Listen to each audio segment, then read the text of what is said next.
তুমি আমাকে বিয়ে করবে? পায়েল, এটা তুই কি বলছিস? তুই একটা লেবারকে বিয়ে করবি?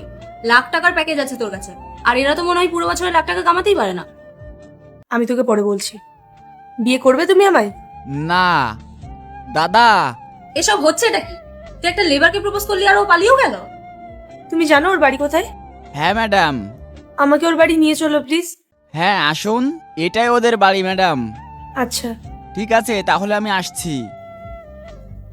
তুমি এখানেও চলে এসেছো? কতদিন পালাবে? কেন এসেছো এখানে? তোমাকে বিয়ে করতে।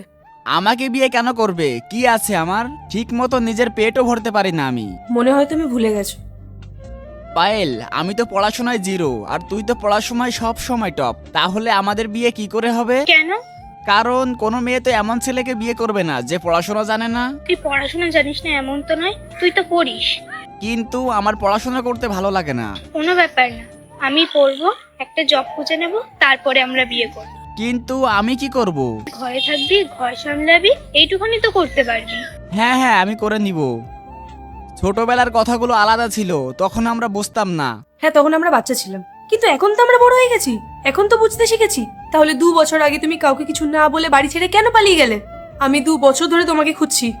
এর পরে কি হয় সেটা দেখার আগে এই দুইটা ছবির মধ্যে যে কোনো একটা ছবিকে ভালোবেসে থাকলে ভিডিওটিতে লাইক করে দাও আর চ্যানেলটি সাবস্ক্রাইব করে দাও।